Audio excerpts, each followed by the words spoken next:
मम वाचमिमां प्रसुप्तां सञ्जीवयत्यखिलशक्तिधरस्वधाम्ना अन्यांश्च हस्तचरणश्रवणत्वगादीन् प्राणान् नमो भगवते पुरुषाय तुभ्यम्।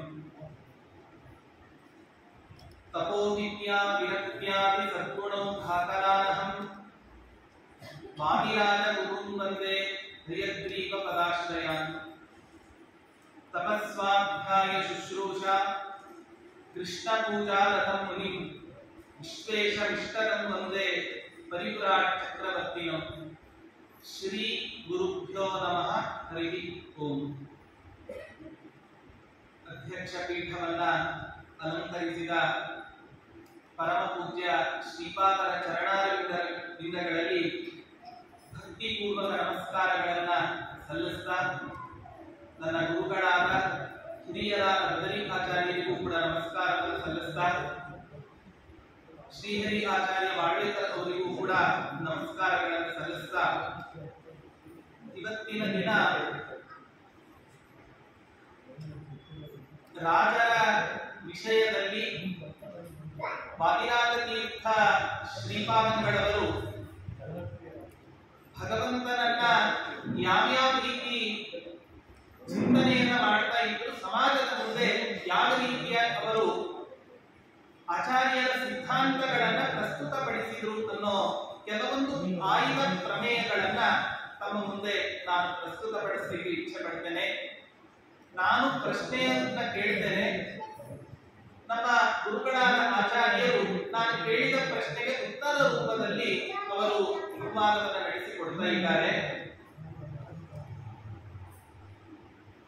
ನಾನು ಪ್ರಶ್ನೆ ಕೇಳ್ತೀನಿ ಅಂತ ಹೇಳಿ ನಾನೇನು ಮಧ್ವಾಚಾರ್ಯರ ವಿರೋಧಿ ಅಥವಾ ನಾಸ್ತಿಕ ಅಂತ ನೀವೇನು ಕೂಡ ಭಾವಿಸಲಿಕ್ಕೆ ಹೋಗ್ಬೇಡಿ. ನಾನು ಕೂಡ ನಿಮ್ಮ ಹಾಗೆ ಒಬ್ಬ ಆಸ್ತಿಕನೇ. ನಿಮಗೆಲ್ಲ ಸಾಧಾರಣ ಗೊತ್ತಿದ್ದೇ ಇದೆ. ದಾಸರ ಒಂದು ಅತ್ಯಂತ ಪ್ರಸಿದ್ಧವಾದ ಒಂದು ಮಾತು, ಒಂದು ಬಾರಿ ಸ್ಮರಣೆ ಸಾಲದೆ. ದೇವರನ್ನ ಅದೆಷ್ಟು ಅಂತ ಸ್ಮರಣೆ ಮಾಡಬೇಕು. ಸ್ಮರಣೆ ಮಾಡಿದವರಿಗೆಲ್ಲ ಆ ಪರಮಾತ್ಮ ಅನುಗ್ರಹ ಮಾಡಿದ್ದಾರೆ. ಪ್ರಾಯ ನಿಮ್ಮ ಜೀವನದಲ್ಲಿ ನಿಮಗೊಂದು ಅನುಭವ ಆಗಿರಬೇಕು. ನೀವು ಹತ್ತಿರದವರ ಹತ್ರ ಹೇಳ್ಕೊಂಡಿರ್ತೀರ, ಎಷ್ಟೆಲ್ಲ ದೇವರ ಸ್ಮರಣೆ ಮಾಡುತ್ತೇನೆ, ಪೂಜೆ ಪುನಸ್ಕಾರ ಮಾಡುತ್ತೇನೆ, ದೇವರು ನನಗೆ ಯಾಕೆ ಕಷ್ಟ ಕೊಡ್ತಾನೆ, ದೇವರು ನನಗೆ ಯಾಕೆ ಕಷ್ಟ ಕೊಡ್ತಾನೆ ಅಂತ ನಿಮಗೆ ಅನಿಸಿದೆನೋ ಇಲ್ವೋ? ಇಷ್ಟೇ ಅಲ್ಲ, ಪ್ರಾಯ ನನಗನಿಸುತ್ತೆ ದೇವರಂತ ಒಬ್ಬ ಅತ್ಯಂತ ಪರಮ ಸ್ವಾರ್ಥಿ ಈ ಪ್ರಪಂಚದಲ್ಲಿ ಯಾರು ಇಲ್ಲೇ ಇಲ್ಲ. ಯಾರ್ಯಾರು ಇಲ್ಲ. ನಮ್ಮನ್ನೆಲ್ಲ ಸ್ವಾರ್ಥಿ, ತ್ಯಾಗ ಮಾಡಬೇಕು, ಅದು ಇದು ಅಂತ ಸುಮ್ಮನೆ ಹೇಳ್ತಾನಷ್ಟೇ ಆದೇವರು. ಅದು ಏನ್ ಗೊತ್ತಾ, ಅವನಂಥ ದೊಡ್ಡ ಸ್ವಾರ್ಥಿ ಇನ್ನೊಬ್ಬ ಈ ಪ್ರಪಂಚದಲ್ಲೇ ಇಲ್ಲ. ನಮ್ ದುರಂತ ಏನ್ ಗೊತ್ತಾ, ಅಂಥ ಸ್ವಾರ್ಥಿಯನ್ನೇ ನಾವು ಸ್ಮರಣೆ. ಆಚಾರ್ಯ ಕೃಷ್ಣಾಮೃತ ಮಹಾರಾಣದಲ್ಲಿ ಹೇಳ್ತಾರೆ, ಸ್ಮರ್ತವ್ಯ ಸತತಂ ವಿಷ್ಣು ವಿಸ್ಮರ್ತವ್ಯ ನ ಜಾನಚಿತ್ ಸರ್ವೇ ವಿಧಿ ನಿಷೇಧಾ ಸ್ಯುಃ ಏತಯೋರೇವ ಕಿಂಕರಾಃ. ಸದಾ ಕಾಲ ಭಗವಂತನ ಸ್ಮರಣೆಯನ್ನು ಮಾಡಿ, ಒಂದೇ ಒಂದು ಕಣವು ಕೂಡ ದೇವರ ಸ್ಮರಣೆಯನ್ನು ಮಾಡದೆ ಇರಬೇಡಿ. ಜಗತ್ತಲ್ಲಿ ಬೇರೆ ವ್ಯಾಪಾರ ಇಲ್ವಾ? ಅವನು ಸ್ಮರಣೆನೇ ಈ ಹೆಂಡಂದ್ರು ಅಥವಾ ಹೆಂಗಸರು ಮಾಡ್ತಾ ಕೂತ್ರೆ ಗಂಡಂದ್ರೆ ಮಾಡು, ಅಡಿಗೆ ಮಾಡಕ್ಕಾಗಿಲ್ಲ, ಮಕ್ಕಳಿಗೆ ಸ್ಕೂಲ್ ಕಳಿಸ್ಲಿಕ್ಕೆ ಆಗಂಗಿಲ್ಲ, ಹೋಗ್ಲಿ ಗಂಡ ಬೆಳಗ್ಗೆಯಿಂದ ರಾತ್ರಿ ತನಕ ದೇವರ ಸ್ಮರಣೆನೇ ಮಾಡ್ತಾ ಕೂತ್ರೆ ಹೆಂಡತಿ ಮನೆಯಲ್ಲಿ ವ್ಯಾಪಾರ ಮಾಡಿ ಏನೂ ನಡೆಯೋದೇ ಇಲ್ಲ. ಹಾಗ ಜಗತ್ತಲ್ಲಿ ಏನೂ ಮಾಡದೆ ನನ್ನನ್ನು ಮಾತ್ರ ಸದಾ ಕಾಲ ಧ್ಯಾನ ಮಾಡ್ತಾ ಕುತ್ಕೊಳ್ಳಿ ಅಂತ ಹೇಳಿದ್ರೆ ನಮಗಿಂತ ಸ್ವಾರ್ಥಿ ಪರಮಾತ್ಮ ಆಗ್ತಾನೋ ಇಲ್ವೋ ನೀನು ಹೇಳಿ. ದಾಸರಾಯ ಗೊತ್ತಿತ್ತು ಅನ್ಸುತ್ತೆ. ಅದಕ್ಕೋಸ್ಕರವೇ ಮಧ್ವಾಚಾರ್ಯಕ್ಕೇನು ಸ್ಮರ್ತವ್ಯ ಸತತಂ ವಿಷ್ಣು ಅಂತ ಹೇಳಿದ್ರೆ ಬಿಟ್ಬಿಟ್ರು ದಾಸರಾಯ. ಏನ್ ಹೇಳಿದ್ರೆ ಗೊತ್ತಾ, ಒಂದು ಬಾರಿ ಸ್ಮರಣೆ ಸಾಲದೆ. ದೇವರೇ ಇಷ್ಟ್ಯಾಕ್ ಸ್ವಾರ್ಥಿ ಆಗ್ತೀಯಾ? ಜಗತ್ತಲ್ಲಿರೋ ಜನರಿಗೆಲ್ಲ ಬೇರೆ ಬೇರೆ ವ್ಯಾಪಾರಗಳಿರ್ತಾರೆ. ಆ ವ್ಯಾಪಾರಗಳ ಮಧ್ಯದಲ್ಲಿ ನಿನ್ನ ಸ್ಮರಣೆಯನ್ನು ಎಲ್ಲಿ ಮಾಡ್ಲಿಕ್ಕೆ ಸಾಧ್ಯ ಆಗುತ್ತೆ? ಒಂದು ಬಾರಿ ಸ್ಮರಣೆಯನ್ನು ಮಾಡಿದ್ರೆ ಸಾಕು ಅಂತ ಅನಿಸುತ್ತೆ. ಇದಕ್ಕಾದ್ರೂ ನೀನು ಸಂತೃಪ್ತನಾಗು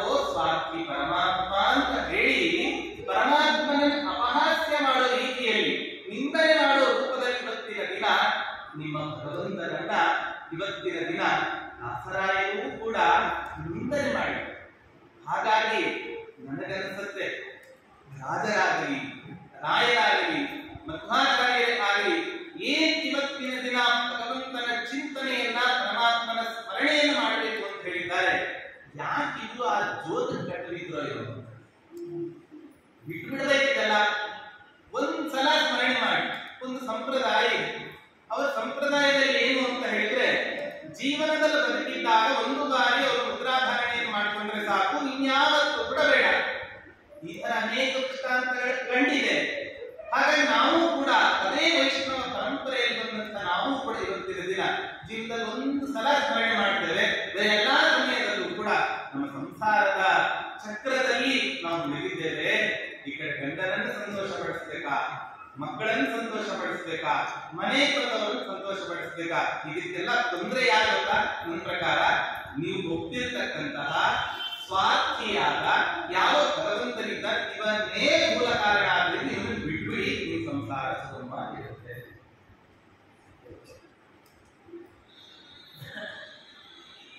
ಕೃಷ್ಣಂ ವಂದೇ ಮಂತ್ರಭಾಷಧರಂ ದಿವ್ಯಾತ್ಮಕಾಕೃತಿಂ ಸುಖಾವಂತತ್ರಯೋಗೇ ವೈಶ್ವೀ ಮಂತ್ರಕರಾಕೃತಿಂ ತಪೋ ವಿದ್ಯಾ ವೈರಕ್ಯಾದಿ ಸದ್ಗುಣೌಘಾಕರಾನಃ ವಾದಿರಾಜಗುರುನ್ ವಂದೇ ಹಯಗ್ರೀವ ಪದಾಶ್ರಯಾನ್. ವೇದಿಕೆ ಮೇಲೆ ಆಸೀನರಾದ ಪರಮಪೂಜ್ಯ ಶ್ರೀಪಾದಗಳು ಅವರು ತುಂಬ ದೊಡ್ಡ ಪೀಠದಲ್ಲಿ ಕುಳಿತುಕೊಂಡಿದ್ದಾರೆ. ನಮ್ಮ ನಾಡಿನಲ್ಲಿ ಮಧ್ವಾಚಾರ್ಯರು ತುಂಬ ದೊಡ್ಡ ಸಿದ್ಧಾಂತವನ್ನ ಜಗತ್ತಿಗೆ ಕೊಟ್ಟರು.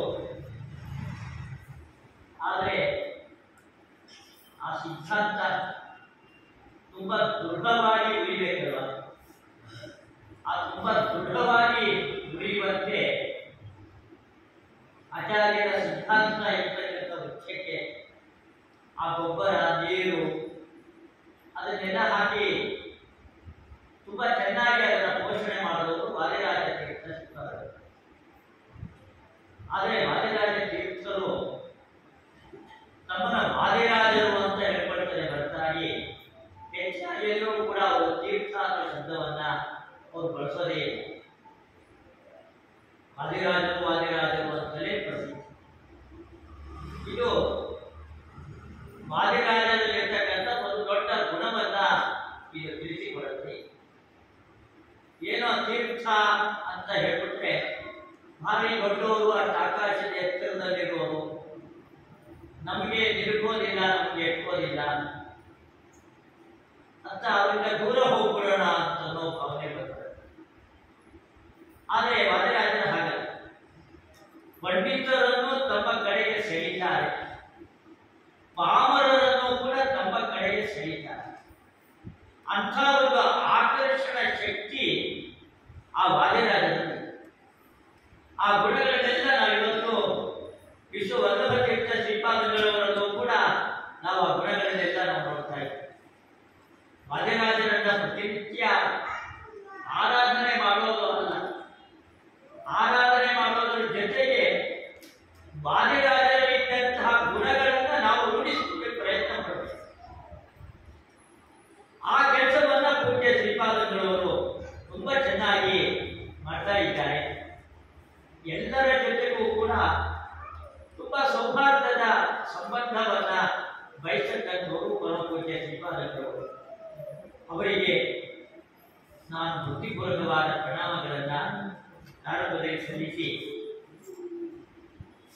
ವಿದ್ವಾಂಸರಾದ ಗುತ್ತಲಾಚಾರ್ಯರು ಅವರು ಹೇಳಿದರು, ಒಂದು ಬಾರಿ ಸ್ಮರಣೆ ಸಾಲದೆ ಅಂತ ವಾದಿರಾಜರು ಸ್ತೋತ್ರ ಮಾಡಿದ್ದಾರೆ.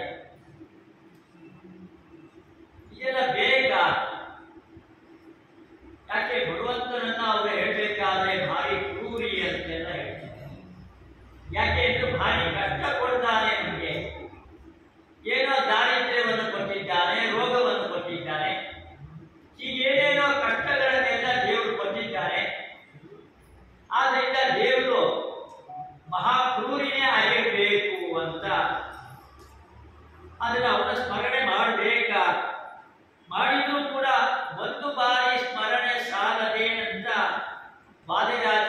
ಪ್ರಶ್ನೆ ಕೇಳ್ತಾ ಇದ್ದಾರೆ.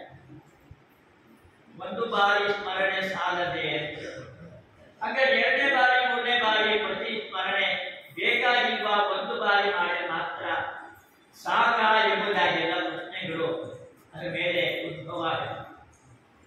ಆದರೆ ವಾದಿರಾಜರು ಆ ಪದ್ಯದಲ್ಲಿ ಹೇಳ್ತಾರೆ, ಮುತ್ತಲಾಚಾರ್ಯರು ಪ್ರಶ್ನೆ ಕೇಳಿ, ಭಗವಂತ ದಾರಿದ್ರ್ಯವನ್ನು ಕೊಟ್ಟಿದ್ದಾನೆ, ರೋಗವನ್ನು ಕೊಡ್ತಾನೆ, ಆದ್ದರಿಂದ ಮಹಾ ಕ್ರೂರಿ ಅವನು ಎಂಬುತ್ತಾರೆ. ಆದರೆ ಅವರು ಮಾಡಿರೋ ಪಾಪ ಕೆಲಸಗಳು ಏನು ಅಂತ ಪ್ರಜ್ಞೆ, ಆ ಎಚ್ಚರಿಕೆಯ ಪ್ರಶ್ನೆ ಕೇಳಬೇಕಾದ್ರೆ ವಾದಿರಾಜರ ಪ್ರಜ್ಞೆಯನ್ನ ನಮ್ಮ ಮುಂದೆ ಪ್ರಸ್ತಾವ ಮಾಡ್ತಾರೆ. ಅವರು ಹೇಳ್ತಾರೆ, ಚಿಂತನೇಕ ಜನ್ಮಗಳಲ್ಲಿ ನೊಂದು ಯೋನಿಗಳಲ್ಲಿ ಬಂದು ಇಂದಿರೇಶ ಹರಿಯ ಪಾದವ ಹೊಂದಬೇಕೆಂಬುವರಿಗೆ ಪ್ರಕೃತಿ ಬಂಧದಲ್ಲಿ ಸಿಲುಕಿ ಸಕಲ ಸಕಲ ವಿಷಯಗಳಲ್ಲಿ ನೊಂದು ಅಕಳಂಕ ಚರಿತ ಹರಿಯ ಪಾದ ಭಕ್ತಿ ಬೇಕೆಂಬುವರಿಗೆ ಅಂತ ಹೇಳ್ತಾ, ಮನುಷ್ಯ ಏನೇನು ಕೆಟ್ಟ ಕೆಲಸಗಳನ್ನ ತಾನು ಮಾಡ್ತಾನೆ, ಆ ಪರಮಾತ್ಮನನ್ನ ಅಕಳಂಕ ಚರಿತ ಅಂತ ಹೇಳ್ತಾರೆ. ಅವನ ಭಾರಿ ಕ್ರೌರ್ಯ ಇದೆ ಅಂತ ಅವನ ಮೇಲೆ ಆಪಾದನೆಯನ್ನ ಮಾಡಲೇಬೇಡ್ರಿ. ಅವನ ಮೇಲೆ ಯಾವ ಕಳಂಕಕ್ಕೂ ಕೂಡ ಅವಕಾಶ ಇಲ್ಲ. ಅಲ್ಲ, ಪ್ರಕೃತಿಯ ಬಂಧದಲ್ಲಿ ಸಿಲುಕಿ, ಈ ಜೀವ ಪ್ರಕೃತಿಯ ಬಂಧದಲ್ಲಿ ಸಿಲುಕಿದ್ದಾನಲ್ವಾ? ಹೌದು, ನಿಜ ಸಿಲುಕಿದ್ದಾನೆ. ಅದಕ್ಕೆ ತಾನು ಮಾಡಿರ್ತಕ್ಕಂಥ ಕೆಟ್ಟ ಕರ್ಮಗಳೇ ಕಾರಣ. ಭಗವಂತ ಬ್ರಹ್ಮಸೂತ್ರಗಳಲ್ಲಿ ಹೇಳಬೇಕಾದ್ರೆ ವೈಷಮ್ಯ ನೈರ್ಗುಣ್ಯಗಳು ಪರಮಾತ್ಮನಿಲ್ಲ ಅಂತ ಹೇಳಿದ್ದೆ ಸೂತ್ರಕಾರರು ಒಂದು ಸೂತ್ರವನ್ನೇ ಮೀಸಲಾಗಿಟ್ಟಿದ್ದಾರೆ. ಅವನ ಮೇಲೆ ಕಳಂಕ ಬರ್ತಕ್ಕಂಥದ್ದು ಇದೆ, ವೈಷಮ್ಯ ನೈರ್ಗುಣ್ಯ, ಒಂದು ಕ್ರೂರವಾಗಿ ವರ್ತಿಸ್ತಾ ಎಂಬುದಾಗಿ. ಇನ್ನೊಂದು ವೈಷಮ್ಯ, ಸಮಾನತೆಯಿಂದ ಎಲ್ಲರನ್ನೂ ಕೂಡ ಕಾಣೋದಿಲ್ಲ ಎಂಬುದು. ಭಗವಂತನಿಗೆ ಸಮ ಅಂತಲೇ ಹೆಸರು. ಅವನನ್ನ ಸಮವರ್ತಿ ಅಂತಲೇ ಅವನನ್ನ ಕರೆಯೋದು. ಯಾಕೆ ಸಮ ಅಂತ ಕರೀತಾರೆ? ಅವನಲ್ಲಿ ಪಕ್ಷಪಾತ ಇಲ್ಲ, ಆದ್ರಿಂದ ಅವನನ್ನ ಸಮ ಎಂಬುದಾಗಿ ಅವನನ್ನ ಕರೀತಕ್ಕಂಥ ಒಬ್ಬ ಅಧ್ಯಾಪಕ ಉತ್ತರ ಪತ್ರಿಕೆಗಳನ್ನು ನೋಡ್ತಾನೆ. ಎಲ್ಲರೂ 60 ಕೊಟ್ಟೆ ಬಿಟ್ಟ. ಆ ಅಧ್ಯಾಪಕ ಪಕ್ಷಪಾತವನ್ನು ಮಾಡದಂತೆ, ಯಾಕೆಂದ್ರೆ ತುಂಬಾ ಚೆನ್ನಾಗಿ 100ಕ್ಕೆ 100 ಎಲ್ಲ ಉತ್ತರಗಳನ್ನು ಕೂಡ ಒಬ್ಬ ವಿದ್ಯಾರ್ಥಿ ಬರೆದಿದ್ದಾನೆ. ಅವನಿಗೂ 60, ಇನ್ನೊಬ್ಬ ವಿದ್ಯಾರ್ಥಿ ಏನು ಬರೆದಿಲ್ಲ, ಎಲ್ಲ ತಪ್ಪು ಅಬದ್ಧವಾಗಿ ಬರೆದಿದ್ದಾನೆ, ಅವನಿಗೂ 60. ಹೀಗೆ ಕೊಟ್ಟುಬಿಟ್ರೆ ಆ ಅಧ್ಯಾಪಕನನ್ನ ಸಮಾನತೆ ಅಂತ ಅದನ್ನು ಯಾವತ್ತೂ ಕೂಡ ಹೇಳೋದು. ಅಧ್ಯಾಪಕ ಎಲ್ಲರನ್ನು ಸಮಾನವಾಗಿ ಕಂಡ, ಅದು ದೋಷವೇ ಸಮಾನತೆ. ಹಾಗಾದ್ರೆ ಸಮಾನತೆ ಅಂದ್ರೆ ಏನು? ಅವರವರ ಉತ್ತರಗಳಿಗೆ ಅನುಗುಣವಾಗಿ ಅಂಕವನ್ನು ಕೊಡಬೇಕು.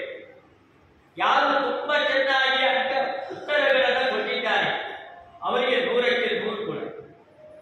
ಯಾರು 60 ಪ್ರಶ್ನೆಗಳಿಗೆ ಉತ್ತರ ಬರೆದಿದ್ದಾನೆ ಚೆನ್ನಾಗಿ, ಅವರಿಗೆ 60 ಮಾರ್ಕ್ಸ್. ಹೀಗೆ ಕೊಟ್ಟರೆ ಅವಾಗ ಅವನಲ್ಲಿ ಪಕ್ಷಪಾತ ಇಲ್ಲ. ಯಾಕೆ? ಉತ್ತರಕ್ಕನುಗುಣವಾಗಿ ಅಂಕಗಳನ್ನ ಅಧ್ಯಾಪಕ ನೀಡಿದ್ದಾರೆ. ಹಾಗೆಯೇ ಪರಮಾತ್ಮನು ಕೂಡ ನಮಗೆ ದಾರಿದ್ರ್ಯವನ್ನು ಕೊಟ್ಟ, ರೋಗವನ್ನು ಕೊಟ್ಟ, ಇನ್ಯಾರೋ ಶ್ರೀಮಂತಿಕೆಯನ್ನು ಕೊಟ್ಟ, ಇನ್ಯಾರೋ ಏನೋ ಇನ್ನೇನೋ ಬೇಕಾದ ದೊಡ್ಡ ಅಧಿಕಾರ ಸ್ಥಾನಮಾನವನ್ನು ಕೊಟ್ಟ, ನಿಜ ಹೌದು.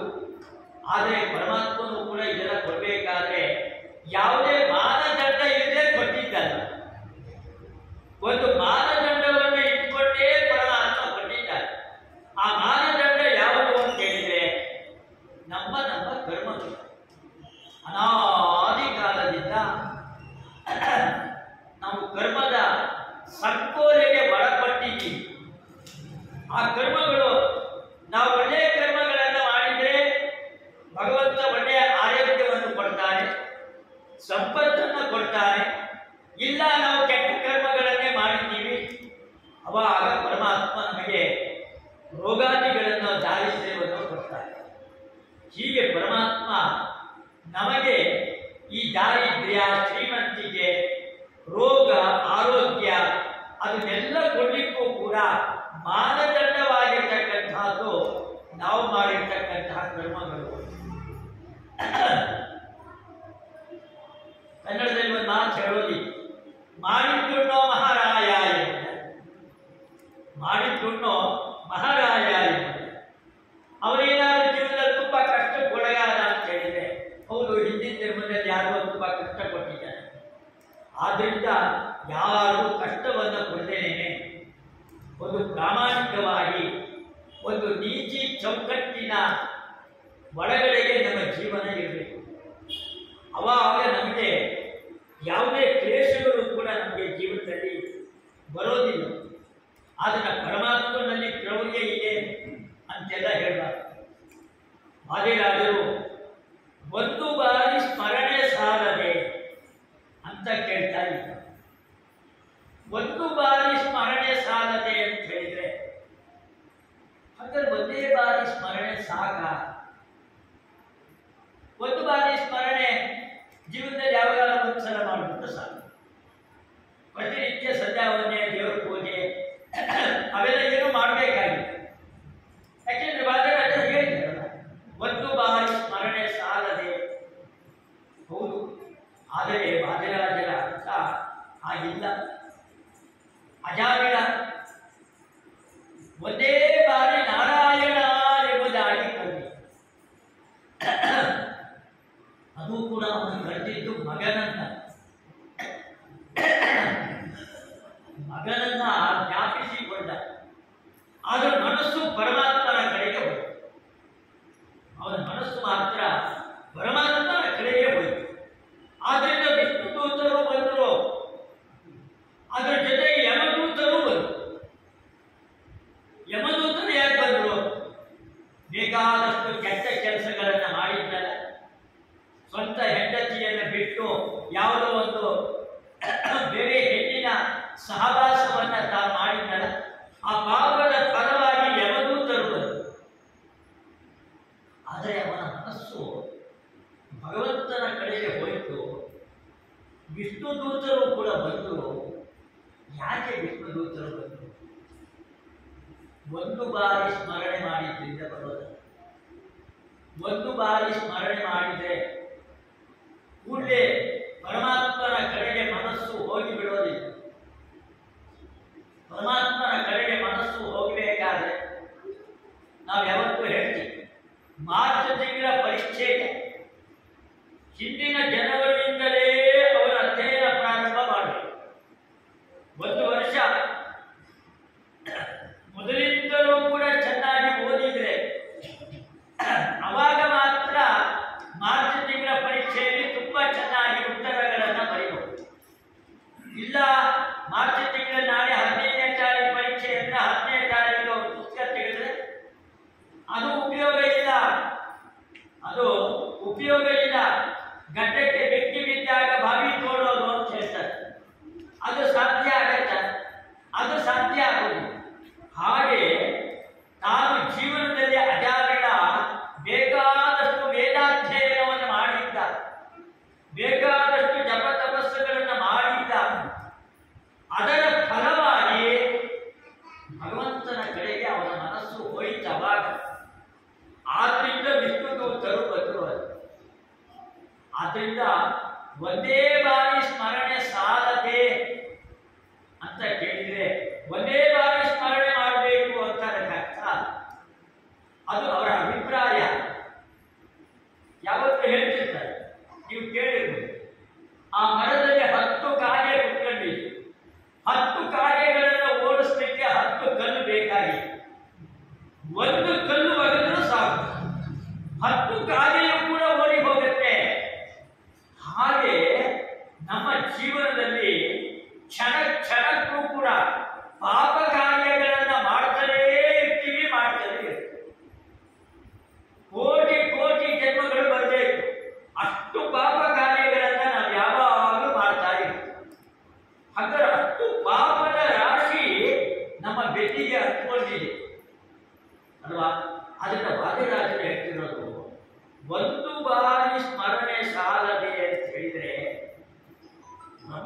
ಇದೆ. ಬ್ರಹ್ಮಸೂತ್ರದಲ್ಲಿ ಆವೃತ್ತಿ ಅಸಕೃತುಪದೇಶ ಅಂತ ಒಂದು ಬ್ರಹ್ಮಸೂತ್ರವಿದೆ. ಆವೃತ್ತಿ ಅಸಕೃತುಪದೇಶ. ಅಸಕೃತುಪದೇಶ ವೇದ ಮಂತ್ರದಲ್ಲಿ ಗುರುಗಳು ಶಿಷ್ಯನಿಗೆ ಪುನಃ ಪುನಃ ಪುನಃ ಪುನಃ ಉಪದೇಶವನ್ನು ಮಾಡಿದ್ದು ನಾವು ಕಾಣ್ತೀವಿ. ಪುನಃ ಪುನಃ ಮೃಗರು ವೈವಾರುಣಿ ಪುನರೇವ ವರುಣಂ ಪಿತರಮುಖ ಸಸಾರ. ಅಲ್ಲಿ ಪುನರೇವ ವರುಣಂ ಪಿತರಮುಖ ಸಸಾರ. ಪುನಃ ಪುನಃ ಭೃಗು ಮಹರ್ಷಿ ತಂದೆಯ ಹತ್ರ ವರುಣ ಉಪದೇಶವನ್ನು ಕೊಡು. ಅವರು ಕಾಡಿಗೆ ಹೋಗಿ ತಪಸ್ಸನ್ನ ಮಾಡಿ ಸಾಕ್ಷಾತ್ಕಾರವನ್ನು ಮಾಡ್ಕೊಂಡು ಹಾಗೆ ಒಂದೇ ಸಲ ಉಪದೇಶ ಕೊಟ್ಟಿದ್ರೆ ಸಾಕಾಗಿತ್ತಲ್ಲ. ಅನ್ನಂ ಬ್ರಹ್ಮೇತಿ ವ್ಯಜಾನಾತ್ ಒಂದೇ ಉಪದೇಶ ಸಾಕಾಗಿತ್ತು. ಆನಂದ ಬ್ರಹ್ಮೇತಿ ವ್ಯಜಾನಾತ್ ಯಾವ ಉಪದೇಶದ ಅಗತ್ಯವೂ ಕೂಡ ಇರಲಿಲ್ಲ. ಆದರೆ ಪುನಃ ಪುನಃ ಅದನ್ನು ಮಾಡಬೇಕು ಅಂತ ಹೇಳಿ ಬ್ರಹ್ಮಸೂತ್ರಗಳಲ್ಲಿ ಇದನ್ನ ನಿರ್ಧಾರ ಮಾಡಿದ್ದಾರೆ. ಬ್ರಹ್ಮಸೂತ್ರಗಳಲ್ಲಿ ಇದನ್ನ ನಿರ್ಧಾರ ಮಾಡಿದ್ದಾರೆ. ಅದೇ ರೀತಿಯಾಗಿ ಒಂದು ಬಾರಿ ಸ್ಮರಣೆ ಸಾಲದೆ ಅಂತ ವಾದಿರಾಜರ ಅಭಿಪ್ರಾಯ. ಒಂದು ಬಾರಿ ಆದರೂ ಸ್ಮರಣೆಯನ್ನು ಮಾಡಿ. ಯಾಕೆ? ಒಂದು ಬಾರಿ ಸ್ಮರಣೆ ಮಾಡಿದರೆ ಅನೇಕ ಪಾಪಗಳ ಪರಿಹಾರ ಆಗುತ್ತೆ. ಆ ಪಾಪಗಳ ಪರಿಹಾರ ಆಗುತ್ತೆ, ಪ್ರತಿಬಂಧಕ ನಿವೃತ್ತಿ ಆಗುತ್ತೆ. ನಾವು ಧರ್ಮ ಮಾರ್ಗದಲ್ಲಿ ಸಾಗಬೇಕು. ಧರ್ಮ ಮಾರ್ಗದಲ್ಲಿ ಸಾಗಲಿಕ್ಕೆ ನಾವು ಮಾಡಿರೋ ಪಾಪಗಳೇ ಪ್ರತಿಬಂಧಕವಾಗಿ ಕುಳಿತುಕೊಂಡಿರುತ್ತೆ. ಯಾವಾಗ ಒಂದು ಬಾರಿ ಸ್ಮರಣೆ ಮಾಡದೆ, ಅವಾಗ ನಾನು ಅಡ್ಡ ಹೇಳಿದ್ದಲ್ಲ, ಒಂದು ಕಲ್ಲು ಹೆಸರು ಸಾಕು, ನೂರಾರು ಕಾರ್ಯಗಳು ಓಡೋಗುತ್ತೆ. ಹಾಗೆ ಒಂದು ಬಾರಿ ಸ್ಮರಣೆ ಮಾಡಿದ್ರೆ ನೂರಾರು ಪಾಪಗಳು ಪರಿಹಾರ ಆಗುತ್ತೆ. ಆ ಪಾಪ ಪರಿಹಾರ ಆಯ್ತಲ್ಲ, ಅವಾಗ ಪ್ರತಿಬಂಧಕ ನಿವೃತ್ತಿ ಆಯಿತು. ನಾವೇನು ಧರ್ಮ ಮಾರ್ಗದಲ್ಲಿ ಹೋಗ್ಲಿಕ್ಕೆ ಪ್ರತಿಬಂಧಕ ಇತ್ತೋ ಆ ಪ್ರತಿಬಂಧಕ ನಿವೃತ್ತಿ ಆಯಿತು. ಅವಾಗ ಸಲೀಸಾಗಿ ನಾವು ಧರ್ಮ ಮಾರ್ಗದಲ್ಲಿ ಹೋಗ್ತೀವಿ. ಇನ್ನು ಹೆಚ್ಚಿನ ಹೆಚ್ಚಿನ ಧರ್ಮಾಚರಣೆಗಳನ್ನು ಮಾಡಿ ಇನ್ನು ಹೆಚ್ಚಿನ ಹೆಚ್ಚಿನ ಪಾಪಗಳನ್ನ ಪರಿಹಾರ ಮಾಡ್ಕೊಳ್ತೀವಿ. ಆದ್ರೆ ಒಂದು ಬಾರಿ ಆದರೂ ಕೂಡ ಆ ಪರಮಾತ್ಮನ ಸ್ಮರಣೆಯನ್ನು ಮಾಡಬೇಕು. ಅವಾಗ ಮಾತ್ರ ನಮ್ಮ ಜೀವನ ಸಾರ್ಥಕ ಆಗುತ್ತೆ. ಒಂದು ಬಾರಿಯೂ ಸ್ಮರಣೆ ಮಾಡದೇನೆ ಇದ್ರೆ ನಮ್ಮ ಜೀವನವೇ ವ್ಯರ್ಥವಾಗುತ್ತೆ. ಯಾಕೆ? ಪಾಪದ ಬೆಳೀತಾ ಹೋಗುತ್ತೆ ರಾಶಿ, ಪಾಪದ ರಾಶಿ. ಪಾಪ ಪರಿಹಾರ ಆಗೋದೇ ಇಲ್ಲ. ಅದು ಬಂದು ಒಂದು ಬಾರಿ ಸ್ಮರಣೆ ಮಾಡಿದ್ರು ಸಾಕು. ಅದು ನಮ್ಮನ್ನ ಈ ಧರ್ಮ ಮಾರ್ಗದಲ್ಲಿ, ಉದ್ಧಾರದ ಮಾರ್ಗದಲ್ಲಿ ಅದು ನಮ್ಮನ್ನ ಕರ್ಕೊಂಡು ಹೋಗುತ್ತೆ.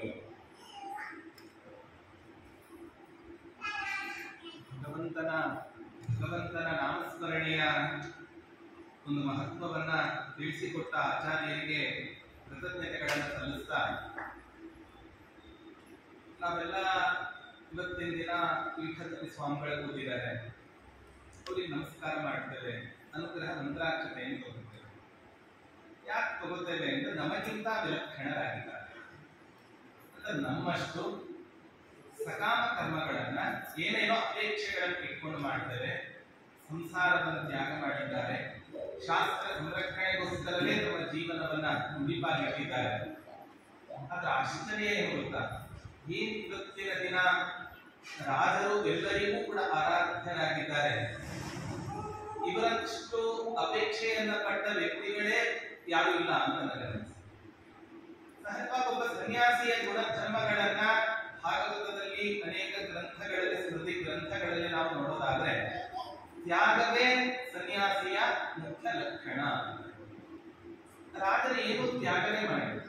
ನಮ್ಮಂತವರು ಕೂಡ ಒಬ್ಬರು ಸಾಮಾನ್ಯರೇ ಅಂತ ನಾವು ದೇವರ ಹತ್ರ ಹೋಗ್ತೇವೆ, ಪ್ರಾರ್ಥನೆಯನ್ನು ಪ್ರತಿಯೊಬ್ಬರು ಈ ಕೂದಲು ಮಾಡ್ತೇವೆ, ಯಾರು ಬಾಯಿ ಬಿಟ್ಟು ಮಾಡೋದಿಲ್ಲ. ಇಲ್ಲಿ ನಾನು ಮಾಡೋ ಪ್ರಾರ್ಥನೆ ಇನ್ನೊಬ್ಬರು ಕೇಳಿಸ್ಕೊಂಡು ಅವನು ರಾಯರ ಹತ್ರ ಮಾಡಿದ್ರೆ ಅವನಿಗೆ ವರ ಸಿಕ್ಬಿಡತ್ತೋ ಅನ್ನೋದು ಒಂದು ಭಾಗ. ಅದಕ್ಕೆ ಯಾರ್ಯಾರು ನಾವೆಲ್ಲ ದೇವರ ಹತ್ರ ಹೋಗ್ತೇವೋ ಅವರೆಲ್ಲರೂ ಕೂಡ ಭಗವಂತನ ಹತ್ರ ಕಣ್ಮುಚ್ಚೆ ಮನಸ್ಸಲ್ಲೇ ಇವತ್ತಿನ ದಿನ ನಾವೆಲ್ಲ ಪ್ರಾರ್ಥನೆಯನ್ನು ಮಾಡ್ತೀವಿ. ರಾಜರಿಗೆ ಬರೋದಲ್ಲ, ನಾನು ಹೇಳ್ತೀನಿ ಕೇಳಿ. ರಾಜರು ತಮ್ಮ ತೀರ್ಥ ಪ್ರಬಂಧ ಗ್ರಂಥವನ್ನು ಬರೀಬೇಕಾದ್ರೆ ಅಟನ್ ಸ್ವಯಂ ತೀರ್ಥಂ ಅಂತ ನಿರೂಪಣೆಯನ್ನು ಮಾಡ್ತಾ ಪ್ರತಿಯೊಂದು ತೀರ್ಥ ಕ್ಷೇತ್ರಗಳಿಗೂ ಕೂಡ ಸಂಚಾರವನ್ನು ಮಾಡ್ತಾ ಆ ಕ್ಷೇತ್ರದ ಮಹಿಮೆಗಳನ್ನ ನಿರೂಪಣೆ ಮಾಡತಕ್ಕಂತಹ ಒಂದು ಗ್ರಂಥ ತೀರ್ಥ ಪ್ರಬಂಧ ಅನ್ನುವಂತಹ ಒಂದು ಗ್ರಂಥ. ಆ ಗ್ರಂಥದಲ್ಲಿ ರಾಜರು ಪ್ರಾರ್ಥನೆಯನ್ನು ಮಾಡಬೇಕಾದ್ರೆ ಅವರು ಪ್ರಬಂಧಮಪ್ರತಿದ್ವಂದು ಕರೋತ್ವೇನ ಮನೆಯಲ್ಲಿ ಏನ್ ಗೊತ್ತಾ ಇದಕ್ಕೆ ಅರ್ಥ? ಎಂಥ ಅಪೇಕ್ಷೆ ಗೊತ್ತರಾದ ನಮಗಿಂತ ಸ್ವಲ್ಪ ಜಾಸ್ತಿನೇ ಅಪೇಕ್ಷೆ ಇದೆ ಗೃಹಸ್ಥರಿಗಿಂತ. ಏನ್ ನಾನು ಈ ಗ್ರಂಥವನ್ನು ಬರೀತೇನೆ, ಈ ಗ್ರಂಥಕ್ಕೆ ಎದುರಾಗಿ ಇನ್ನೊಂದು ಗ್ರಂಥ ಬರೋದು ಬೇಡ, ಹಿಂಗ ಅಪೇಕ್ಷೆ ಪಡ್ತಾರೆ ಅಂದ್ರೆ ಯಾರಾದ್ರೂ ಕೂಡ. ಛಾತ್ರೇಣ ಒಬ್ಬ ಗುರುವಿಗೆ ಇರ್ತಕ್ಕಂಥ ಭಾವನೆ ಏನು ಅಂದ್ರೆ ತನ್ನ ಶಿಷ್ಯನಿಂದ ಗುರು ಪರಾಜಯವನ್ನು ಹೊಂದಬೇಕು ಅಂತ ಇವತ್ತಿನ ದಿನ ಲಕ್ಷಣ ಹೇಳಿ. ರಾಜರು ಹೇಳ್ತಾರೆ ನನ್ನ ಗ್ರಂಥಕ್ಕೆ ಎದುರಾಗಿ ಒಂದು ಗ್ರಂಥವೇ ಬರೋದು ಬೇಡ ಅಂದ್ರೆ ಯಾರೂ ಕೂಡ ಇದಕ್ಕೆ ಸಮಾನವಾದ ಒಂದು ಗ್ರಂಥವನ್ನೇ ರಚನೆ ಮಾಡೋದು ಬೇಡ.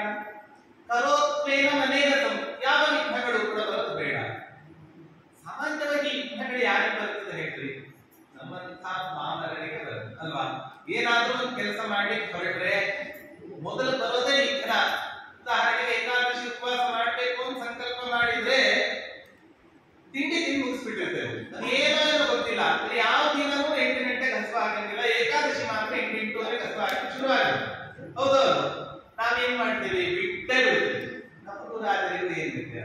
ಯಾವ ವಿಘ್ನವೂ ಇರೋದು ಬೇಡ, ಯಾವ ಗ್ರಂಥಕ್ಕೂ ಕೂಡ ವಿರೋಧಿಯಾಗಿ ಇಡೀ ಗ್ರಂಥಕ್ಕೆ ಎದುರಾಗಿ ಯಾವ ಗ್ರಂಥವೂ ಕೂಡ ಬರೋದು ಬೇಡ.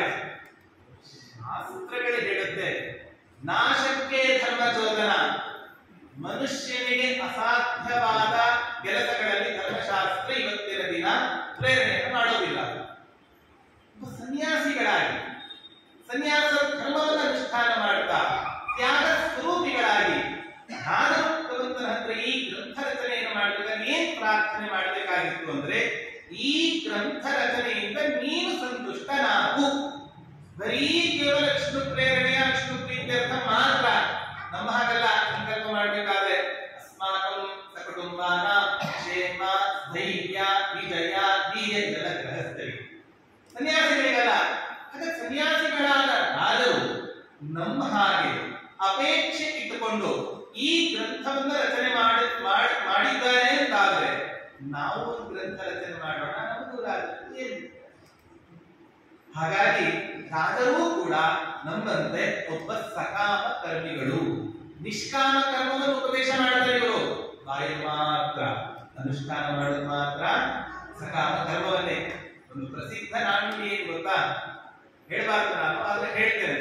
ಉಪನ್ಯಾಸ ಮಾಡೋದು ಮುಂದಿನ ನೀವೇ ಹೇಳಿ, ಬನ್ನಿ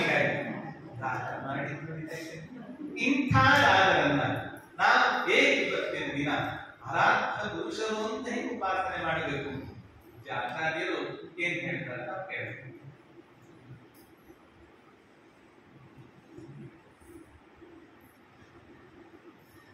ಪ್ರಬಂಧಂ ಅಪ್ರತಿದ್ವಂದ್ವಂ ಕರೋತ್ವೇನ ಅನೇನ ಸಂ ಅಂತ ವಾದಿರಾಜರು ತೀರ್ಥ ಪ್ರಬಂಧದಲ್ಲಿ ಈ ರೀತಿ ಒಂದು ಉಲ್ಲೇಖ ಇದೆ. ಅದರ ಅಭಿಪ್ರಾಯ ಏನು? ಸಕಾಮ ಕರ್ಮವನ್ನ ಮಾಡಲೇಬಾರದು ಎಂಬುದಾಗಿ ಹೇಳಿದ್ದಾರೆ. ಆದರೆ ವಾದಿರಾಜರು ಕೂಡ ಸಕಾಮ ಕರ್ಮವನ್ನು ಮಾಡಿದರು. ವಾದಿರಾಜರು ತುಂಬಾ ದೊಡ್ಡ ಯತಿ, ಬ್ರಹ್ಮದೇವರ ಸ್ಥಾನವನ್ನ ಅಲಂಕರಿಸತಕ್ಕಂತಹ ಯತಿಗಳು. ಅಂಥ ಯತಿಗಳು ಈ ರೀತಿ ಸಕಾಮ ಕರ್ಮವನ್ನು ಮಾಡಬಹುದ? ಕೆಳಗಿನ ದೇವತೆಗಳು ಸಕಾಮ ಕರ್ಮಗಳನ್ನು ಮಾಡೋದಿದೆ, ಮನುಷ್ಯರು ಸಕಾಮ ಕರ್ಮವನ್ನು ಮಾಡುವುದು. ಆದರೆ ಇಷ್ಟು ದೊಡ್ಡ ಪದವಿ ಅಲ್ಲಿ ಕುತ್ಕೊಂಡಿರ್ತಕ್ಕಂಥದ್ದು ಸಕಾಮ ಕರ್ಮವನ್ನು ಮಾಡಿದ ಹೇಗೆ ಅಂತ ವಿಜಯನಾಚಾರ್ಯರ ಪ್ರಶ್ನೆ. ಪ್ರಬಂಧಂ ಅಪ್ರತಿದ್ವಂದ್ವಂ ಕರೋತ್ವೇನ ಅನೇನ ಸಂಧಿ. ನಮಗೆ ಗೊತ್ತಿರುವ ಹಾಗೆ ಒಂದು ವಿಶ್ವಗುಣಾದರ್ಶ ಚಂಪು ಅಂತ ವೆಂಕಟಾಧ್ವರಿ ಅಂತ ಕವಿ ಅದನ್ನ ರಚನೆ ಮಾಡಿ, ಅದೊಂದು ಚಂಪು ಕಾವ್ಯ. ಗದ್ಯ ಪದ್ಯಗಳ ಮಿಶ್ರಣ ಇರ್ತಕ್ಕಂಥ ವೆಂಕಟಾಧ್ವನಿ. ಅದು ಪ್ರವಾಸ ಸಾಹಿತ್ಯ. ಇಬ್ಬರು ಗಂಧರ್ವರು ಎಲ್ಲ ಕಡೆಯಲ್ಲೂ ಕೂಡ ಹೋಗ್ತಾರೆ. ಒಬ್ಬನ ದೋಷವನ್ನು ಹೇಳೋದು, ಇನ್ನೊಬ್ಬನ ಗುಣವನ್ನು ಹೇಳೋದು. ಹೀಗೆ ಪ್ರಾಸಂಗಿಕವಾಗಿ ಹೇಳ್ತಾರೆ. ಅವನ ಹಾಗೆ ಮಾಧ್ವ ಯತಿಗಳ ಹತ್ರ ಆ ಗಂಧರ್ವರು ಇಬ್ಬರು ಬಂದಿದ್ರು. ಅವರು ವಾಹನದಲ್ಲಿ ಕುಳಿತುಕೊಂಡಿದ್ರು. ಅವಾಗ ಒಬ್ಬ ಗಂಧರ್ವ ಅದನ್ನ ಟೀಕೆ ಮಾಡು. ವಾಹನಸ್ಥಂಗೆ ಚಿಂತುತ್ವ ಸಚೆಯು ಸ್ನಾನ ಮಾಡ್ತಾರೆ ಅಂತ ಇದೆ. ಆದ್ರೆ ವಾಹನದಲ್ಲಿ ಕುತ್ಕೊಂಡು ಇವರು ಸಂಚಾರ ಮಾಡ್ತಾ ಇದ್ದಾರಲ್ಲ, ಇವರೇನು ಯತಿಗಳು ಅಂತ ಒಬ್ಬನು ಟೀಕೆ ಮಾಡು. ಇನ್ನೊಬ್ಬ ಗಂಧರ್ವ ಹಳೆಯ ಹೇಳ್ಬೇಡ, ಅವರು ನೋಡು ಕಾಷಾಯ ವಸ್ತ್ರವನ್ನು ಧಾರಣೆ ಮಾಡಿದ್ದಾರೆ, ಒಳ್ಳೆ ವೈರಾಗ್ಯ ಸಂಪನ್ನ, ವಿಷಯ ಪದಾರ್ಥಗಳ ಭೋಗವನ್ನು ಬಿಟ್ಟಿದ್ದಾರೆ. ಅಲ್ಲ, ವಾಹನದಲ್ಲಿ ಕುಳಿತುಕೊಂಡಿದ್ದಾರೆ. ವಾಹನದಲ್ಲಿ ಕುಳಿತುಕೊಂಡಿರೋದು ತಮ್ಮ ಭೋಗಕ್ಕೋಸ್ಕರವಾಗಿ ಅಲ್ಲ. ಅವರು ವಾಹನದಲ್ಲಿ ಬೇರೆ ಊರುಗಳಿಗೆ ಸಂಚಾರ ಮಾಡಿ ಧರ್ಮ ಪ್ರಚಾರವನ್ನು ಮಾಡ್ತಾರೆ, ತತ್ವಜ್ಞಾನದ ಪ್ರಸಾರವನ್ನ ಅವರು ಮಾಡ್ತಾರೆ. ಆದ್ರಿಂದ ಅದು ಅವರಿಗೆ ದೋಷ ಅಲ್ಲ. ತನ್ನ ಭೋಗಕ್ಕೋಸ್ಕರವಾಗಿ, ತನ್ನ ಸ್ವಾರ್ಥಕ್ಕೋಸ್ಕರವಾಗಿ ಕುಳಿತುಕೊಂಡ್ರೆ ಅದು ದೋಷ. ಇದು ಜ್ಞಾನ ಪ್ರಸಾರ, ಧರ್ಮ ಪ್ರಸಾರಕ್ಕೋಸ್ಕರವಾಗಿ ಕುಳಿತುಕೊಂಡಿದ್ದಾರೆ.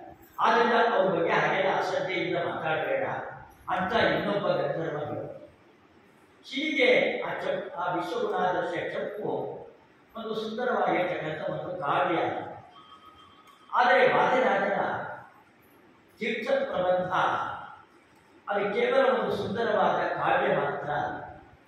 ಅದೊಂದು ಶಾಸ್ತ್ರ ಕಾವ್ಯ. ಶಾಸ್ತ್ರದ ಅನೇಕ ವಿಚಾರಗಳನ್ನ ಆ ತೀರ್ಥ ಪ್ರಬಂಧ ತಾನು ಒಳಗೊಂಡಿದೆ. ಅನೇಕ ಶಾಸ್ತ್ರದ ವಿಚಾರಗಳನ್ನ ನಾವು ತರಬಹುದು. ಮತ್ತೆ ಆಚಾರ್ಯರು ಯತಿಗಳಿಗೆ ಕೊಟ್ಟ ಸಂದೇಶ, ವಿಷ್ಣು ಸರ್ವೋತ್ತಮತ್ವಂ ಸರ್ವದಾ ಪ್ರತಿಪಾದಯಾಯ. ವಿಷ್ಣು ಸರ್ವೋತ್ತಮತ್ವಂ ಸರ್ವದಾ ಪ್ರತಿಪಾದಯಾಯ. ಭಗವಂತನ ಸರ್ವೋತ್ತಮತ್ವವನ್ನ ಯಾವಾಗಲೂ ಪ್ರತಿಪಾದನೆ ಮಾಡ್ತಾರೆ. ಅದು ಯತಿಗಳ ಪ್ರಧಾನ ಕರ್ತವ್ಯ ಅಂತ ಆಚಾರ್ಯರು ಕೊಟ್ಟ ಸಂದೇಶ. ಅದಕ್ಕೆ ಪೂಜ್ಯ ಶ್ರೀಪಾದಗಳು ಒಂದು ವಾರ ಇದ್ದು ಭಾಗವತದ ಸಂದೇಶವನ್ನು ನೀಡಿ ಆಚಾರ್ಯರು ಕೊಟ್ಟ ಸಂದೇಶವನ್ನು ತುಂಬಾ ಚೆನ್ನಾಗಿ ಜೀವನದಲ್ಲಿ ರೂಢಿಸಿಕೊಂಡಿರ್ತಕ್ಕಂಥ ಯತಿಗಳು. ಹಾಗೆ ವಾದಿರಾಜರು ತೀರ್ಥ ಪ್ರಬಂಧದಲ್ಲಿ ಅನೇಕ ಕ್ಷೇತ್ರಗಳಿಗೆ ಹೋಗ್ತಾರೆ. ಕ್ಷೇತ್ರಗಳ ಬಗ್ಗೆ ಮಾಹಿತಿಯನ್ನು ಕೊಡ್ತಾರೆ. ಭಗವಂತನ ಸರ್ವೋತ್ತಮತ್ವವನ್ನು ಪ್ರತಿಪಾದನೆ ಮಾಡ್ತಾರೆ. ವಿಶ್ವಗುಣಾದರ್ಶ ಚಪ್ಪುವಿನಲ್ಲಿ ಹಾಗಿಲ್ಲ. ಅಲ್ಲಿ ಭಗವಂತನ ಸರ್ವೋತ್ತಮತ್ವ ಅದೆಲ್ಲ ಇದೆ. ಅಲ್ಲಿ ಕೇವಲ ಗುಣದೋಷಗಳ ಚಿಂತನೆ. ಅದು ವಾದಿರಾಜರ ತೀರ್ಥ ಪ್ರಬಂಧ ಹಾಗಲ್ಲ. ಆಚಾರ್ಯರ ಸಂದೇಶಕ್ಕೆ ಅನುಗುಣವಾಗಿ ಪ್ರತಿ ಕ್ಷೇತ್ರದಲ್ಲೂ ಕೂಡ ಪರಮಾತ್ಮನ ಮಹಿಮೆ ಏನಿದೆ. ನಾವು ತೀರ್ಥಯಾತ್ರೆಯನ್ನು ಮಾಡಬೇಕಾದ್ರೆ ನಮಗೆ ಬೇಕಾಗಿರ್ತಕ್ಕಂಥ ಅನುಸಂಧಾನ, ಆ ಕ್ಷೇತ್ರಕ್ಕೆ ಹೋದಾಗ ನಾವು ಯಾವ ರೂಪವನ್ನು ಸ್ಮರಣೆ ಮಾಡಬೇಕು, ಆ ರೂಪದಿಂದ ಆಗಿರ್ತಕ್ಕಂಥ ಮಹಿಮೆ ಕಾರ್ಯಗಳೇನು ಅದನ್ನ ತಲೆಯಲ್ಲಿ ಅನುಸಂಧಾನ ಮಾಡಬೇಕು. ಅವಾಗ ನಮ್ಮ ಯಾತ್ರೆ ಸಾರ್ಥಕ ಆಗುತ್ತೆ. ಆ ದೃಷ್ಟಿಯಿಂದ ವಾದಿರಾಜರು ತೀರ್ಥ ಪ್ರಬಂಧವನ್ನು ಬರೆದರು. ಆದರೆ ಆಚಾರ್ಯರ ಸಂದೇಶ, ಆಚಾರ್ಯರ ತತ್ವಜ್ಞಾನ ಅದೇ ಚೌಕಟ್ಟಿನಲ್ಲಿ ತೀರ್ಥ ಪ್ರಬಂಧ ಹುಟ್ಟಿರ್ತಕ್ಕಂಥ. ಇನ್ನ ಅಪ್ರತಿದ್ವಂದ್ವ, ಇದಕ್ಕೆ ಪ್ರತಿದ್ವಂದ್ವಿಯಾಗಿ ಬಂದಿರಬಾರದು ಅಂತ ಅಪೇಕ್ಷೆ ಪಟ್ಟು ಇರುವುದ ವಾದಿರಾಜ. ಇನ್ನ ಕರೋತಿ ಅನೇನ ಸತ್ ಕರೋತು ಇರುವುದ, ಅಲ್ಲಿ ಎರಡು. ಈ ಅಪ್ರತಿದ್ವಂದ್ವಂ ಕರೋತು ಅಂತ ಹೇಳಿದಾಗ ಅಥವಾ ಅನೇನ ಸತ್ ಕರೋತು ಅಂತ ಹೇಳಿದಾಗ ಅದು ಸಕಾಮ ಧರ್ಮ ಆಗತ್ತಲ್ವಾ? ವಾದಿರಾಜ ಅದನ್ನು ಮಾಡಿದ್ದು ಸರಿನಾ ಅಂತ ಭೀಮಸೇನಾಚಾರ್ಯರ ಪ್ರಶ್ನೆ. ಆಚಾರ್ಯರು ಗೀತಾ ತಾತ್ಪರ್ಯದಲ್ಲಿ ಹೇಳಬೇಕಾದ್ರೆ ಅನಿಷಿದ್ಧ ಕಾಮಿಕೈವಹಿ, ಅನಿಷಿದ್ಧ ಕಾಮಿತೈವೈಹಿ ನಿಷ್ಕಾಮತ್ವ ಉಚ್ಯತೆ ಎಂಬುದಾಗಿ ಗೀತಾ ತಾತ್ಪರ್ಯದಲ್ಲಿ ಆಚಾರ್ಯರ ವಾಕ್ಯ ಇದೆ. ಅಂದ್ರೆ ನಿಷಿದ್ಧವಾದದ್ದನ್ನ ನಾವು ಬಯಸಬಾರದು, ನಿಷಿದ್ಧವಾದದ್ದನ್ನ ಬಯಸಬಾರದು. ಯಾವುದು ಮೋಕ್ಷಕ್ಕೆ ಪ್ರತಿಬಂಧಕವಾಗುತ್ತೆ, ಕೇವಲ ತನ್ನ ಹೆಂಡತಿ ಮಕ್ಕಳು ತನಗೆ ಸಂಪತ್ತು ಬೇಕು, ನನ್ನ ಮಕ್ಕಳು ರ್ಯಾಂಕ್ ಬರಲಿ, ಅಷ್ಟು ದುಡ್ಡು ಬರಲಿ, ಇಷ್ಟು ದುಡ್ಡು ಬರಲಿ, ಬರೀ ವಿಷಯ ಪದಾರ್ಥಗಳ ಬಯಕೆ, ಅದು ನಿಷಿದ್ಧವಾದ. ಅದನ್ನು ಬಯಸಿದ್ರೆ ಅದು ಸಕಾಮ ಕರ್ಮ ಆಗುತ್ತೆ. ಆದರೆ ಪರಮಾತ್ಮನಿಗೆ ನಮಸ್ಕಾರ ಮಾಡಿ ನನಗೊಳ್ಳೆ ತತ್ವಜ್ಞಾನವನ್ನು ಕೊಡು, ನನಗೊಳ್ಳೆ ಭಕ್ತಿಯನ್ನು ಕೊಡು, ಅದು ಸಕಾಮ ಕರ್ಮ ಆಗೋದಿಲ್ಲ. ಧ್ರುವ ಪರಮಾತ್ಮ ಪ್ರತ್ಯಕ್ಷ ಆದಾಗ ತನಗೇನೋ ರಾಜ್ಯ ಸಂಪತ್ತು ಬೇಕು ಅಂತ ಕೇಳ್ಕೊಂಡು, ಯಾಕೆಂದ್ರೆ ಅಪಮಾನ ಆಗಿತ್ತು, ಮಲತಾಯಿಯಿಂದ ಅಪಮಾನ ಆಗಿದೆ, ಆದರೆ ಅದೇ ಗುಂಗಲ್ಲಿದ್ದಾನೆ, ಅದೇ ಗುಂಗಲ್ಲಿರೋದ್ರಿಂದ ಅದನ್ನೇ ಪರಮಾತ್ಮನಲ್ಲಿ ಪ್ರಾರ್ಥನೆ ಮಾಡಿ ಆಮೇಲೆ ತುಂಬಾ ಪಶ್ಚಾತ್ತಾಪಕ್ಕೆ ಒಳಗ ಎಂಥ ಕೆಲಸ ಮಾಡ್ಬಿಡ್ತಾರ ಅಂತ ಕೈ ಹಿಚುಕಿಕೊಂಡಂತೆ ಧ್ರುವ ತುಂಬಾ ಪಶ್ಚಾತ್ತಾಪವನ್ನು ಪಟ್ಟ.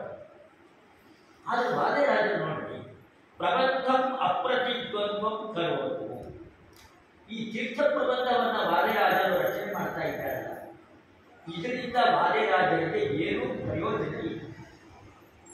ಇದರಿಂದ ಏನಾಗಬೇಕು ವಾದಿರಾಜರು? ವಾದಿರಾಜರು ತತ್ವಜ್ಞಾನ, ಭಕ್ತಿ, ವೈರಾಗ್ಯಗಳೇನಿದೆ ಅದರಲ್ಲಿ ಅಷ್ಟು ಎತ್ತರಕ್ಕಿದ್ದಾರೆ, ಪರಾಕಾಷ್ಠತೆಯನ್ನು ತಲುಪಿದರು. ಅದಕ್ಕಿಂತ ಹೆಚ್ಚು ಹೋಗಬೇಕಾಗಿದೆ, ಅಷ್ಟು ಹೋಗಾಗ್ಬಿಟ್ಟಿದೆ. ಆಗಲೇ ಆ ಪರಾಕಾಷ್ಠತೆಯನ್ನು ತಲುಪಿದ್ದಾರೆ. ಆದ್ದರಿಂದ ಅವರಿಗೆ ಈ ತೀರ್ಥ ಪ್ರಬಂಧದ ರಚನೆಯಿಂದ ಆಗಬೇಕಾದ್ದು ಏನೂ ಇಲ್ಲ, ಏನೂ ಇಲ್ಲ. ಹಾಗಾದ್ರೆ ತೀರ್ಥ ಪ್ರಬಂಧ ಯಾಕೆ ರಚನೆ ಮಾಡಿ? ನಮ್ಮ ಮೇಲಿನ ಕಾರುಣ್ಯದಿಂದ ರಚನೆ ಮಾಡಿ, ನಮ್ಮ ಮೇಲಿನ ಕಾರುಣ್ಯದಿಂದ ಇದನ್ನ ರಚನೆ ಮಾಡಿ. ಪರಮಾತ್ಮ ಇಷ್ಟು ದೊಡ್ಡ ಬ್ರಹ್ಮಾಂಡ ರಚನೆ ಮಾಡಿದ್ದಾನೆ, ಯಾಕೆ ಮಾಡಬೇಕಾಗಿತ್ತು? ಅವನಿಗೇನಾದರೂ ಪ್ರಯೋಜನ ಇದೆಯಾ? ಇಲ್ಲ, ನಮ್ಮ ಪ್ರಯೋಜನವತ್ವ ಅವನಿಗೇನೂ ಕೂಡ ಪ್ರಯೋಜನ ಇಲ್ಲ. ಹಾಗೆ ಯಾಕೆ ಮಾಡ? ನಮ್ಮ ಮೇಲಿನ ಕಾರುಣ್ಯದಿಂದಾಗಿ ಪರಮಾತ್ಮ ಈ ಜಗತ್ತನ್ನ, ಈ ಬ್ರಹ್ಮಾಂಡವನ್ನು ಸೃಷ್ಟಿ ಮಾಡಿ, ಪರಮಾತ್ಮನ ಕಾರುಣ್ಯವೇ ಅದಕ್ಕೆ ಕಾರಣ. ಮುಖ್ಯ ಪ್ರಾಣದೇವರು ಮಧ್ವಾಚಾರ್ಯರಾಗಿ ಯಾಕೆ ಬರಬೇಕಾಗಿತ್ತು? ನಮ್ಮ ಮೇಲಿನ ಕಾರುಣ್ಯದಿಂದಲೇ ಮಧ್ವಾಚಾರ್ಯರಾಗಿ ಬಂದು ಒಳ್ಳೆ ಉತ್ತಮವಾದ ತತ್ವಜ್ಞಾನವನ್ನು ನೀಡಿದರಲ್ಲ. ಹಾಗೆ ವಾದಿರಾಜರು ಕೂಡ ಅವರು ಅವತಾರ ಮಾಡಿದ್ದು ನಮಗೆ ತತ್ವಜ್ಞಾನ ನೀಡಲಿಕ್ಕೋಸ್ಕರವಾಗಿ. ಅದು ಅವರ ಕಾರುಣ್ಯ ಹೊರತಾಗಿ ಬೇರೆ ಏನೂ ಇಲ್ಲ, ಅವರು ಆಗಬೇಕಾದದ್ದು ಏನೂ ಇಲ್ಲ. ಆದರೆ ಪ್ರಬಂಧಂ ಅಪ್ರತಿದ್ವಂದ್ವಂ ಕರೋತು ಅಂತ ಅವರು ಪ್ರಾರ್ಥನೆ ಮಾಡ್ತಾ ಇದ್ದಾರಲ್ಲ, ನನ್ನ ಪ್ರಬಂಧ ಇದಕ್ಕೆ ಸದೃಶವಾದ ಮತ್ತೊಂದು ಪ್ರಬಂಧವೇ ಬರಬಾರದು ಎಂಬುದಾಗಿ ಅವರ ಅಭಿಪ್ರಾಯ. ಮನುಷ್ಯ, ಈಗ ನಾನು ಆಗಲೇ ಹೇಳಿದೆ, ವಿಶ್ವಗುಣಾದರ್ಶ ಚಂಪು ಇದೆ, ಒಂದು ಪ್ರವಾಸ ಸಾಹಿತ್ಯ. ಇಂಥ ಪ್ರವಾಸ ಸಾಹಿತ್ಯಗಳನ್ನೇ ಓದ್ತಾ ಮನುಷ್ಯ ದಾರಿ ತಪ್ಪಿ ಹೋಗುತ್ತಾನೆ. ತೀರ್ಥ ಪ್ರಬಂಧವನ್ನು ಓದದೇ ಇಲ್ಲ ಆಯಿತು. ಹಾಗಾದ್ರೆ ಭಗವಂತನ ಸರ್ವೋತ್ತಮತ್ವ ಜ್ಞಾನ ಬರುವುದಿಲ್ಲ. ಆ ತೀರ್ಥ ಯಾತ್ರೆ ಅದರ ಮಹತ್ವವನ್ನೇ ಕಳ್ಕೊಂಡು ಇವತ್ತು ಟೂರ್ ಹೋಗೋದು ಅಂತ ಇದೆಯಲ್ಲ, ಇದು ಟೂರ್ ಹೋಗೋದು ಅಂತ ಇದೆಯಲ್ಲ, ಹಾಗೆ ಆಗಡಕ್ಕೆ ಹೊರತಾಗಿ ತೀರ್ಥಕ್ಷೇತ್ರದ ಮಹತ್ವ ಗೊತ್ತಿಲ್ಲ, ತೀರ್ಥಕ್ಷೇತ್ರ ಯಾಕೆ ಮಾಡಬೇಕು ಅಂತ ಗೊತ್ತಿಲ್ಲ, ಯಾವುದರ ಅನುಸಂಧಾನವೂ ಇಲ್ಲ. ಹಾಗೆ ಆಗ್ಬಿಟ್ರೆ ಜನ ದಾರಿ ತಪ್ಪಿ ಹೋಗ್ಬಿಡ್ತಾರೆ. ಆದ್ರಿಂದ ನನ್ನ ಪ್ರಬಂಧವನ್ನು ಎಲ್ಲರೂ ಓದಬೇಕು, ಅವಾಗ ಮಾತ್ರ ಅವರು ಮಾಡ್ತಕ್ಕಂಥ ಯಾತ್ರೆ ಸಾರ್ಥಕವಾಗತ್ತೆ. ಯಾತ್ರೆಯ ಉದ್ದೇಶ ಅವಾಗ ಗೊತ್ತಾಗತ್ತೆ, ಭಗವಂತನ ಮಹಿಮೆಯ ಅರಿವು ಉಂಟಾಗತ್ತೆ. ಈ ತೀರ್ಥ ಪ್ರಬಂಧ ಇಲ್ಲಿ ವಾದಿರಾಜರ ಕೃತಿಯಿದ್ದಾರೆ. ಆದ್ರೆ ಮನುಷ್ಯ ದಾರಿ ತಪ್ಪಬಾರದು. ಆ ದೃಷ್ಟಿಯಿಂದ ಅಪ್ರತಿದ್ವಂದ್ವಂ ಅಂತ ಕರೋತು ಅಂತ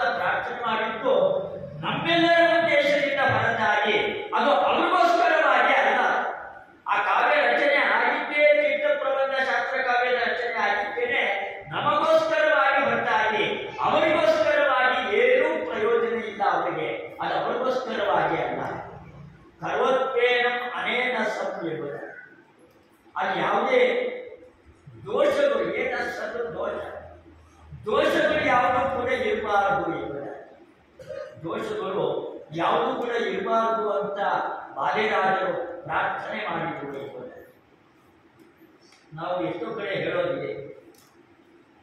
ಆಚಾರ್ಯರು ಮಂಗಳಾಚರಣೆಗಳನ್ನು ಮಾಡ್ತಾರೆ. ಮಂಗಳಾಚರಣೆ ಅಗತ್ಯ ಇದೆಯಾ? ಅವರಿಗೆ ವಿಘ್ನಗಳೇ ಇಲ್ಲ. ನಿರ್ವಿಘ್ನ ಪುರುಷರು ಅವರೆಲ್ಲ, ಅವರಿಗೆ ವಿಘ್ನಗಳೇ ಇಲ್ಲ. ಆದ್ರಿಂದ ಅವರ ಮಂಗಳಾಚರಣೆ ಅಗತ್ಯ ಇಲ್ಲ. ಆದರೂ ಕೂಡ ಮಾಡ್ತಾರೆ. ಯಾಕೆ ಮಾಡ್ತಾರೆ? ಅದೊಂದು ಆದರ್ಶ. ಮುಂದೆ ಓದತಕ್ಕಂಥವರಿಗೆ ವಿಘ್ನಗಳು ಬರಬಹುದು. ಅವರು ಈ ಪ್ರಾರ್ಥನೆ ಮಾಡಲಿ, ಅವಾಗ ಅವರ ವಿಘ್ನಗಳು ಪರಿಹಾರ ಆಗುತ್ತೆ.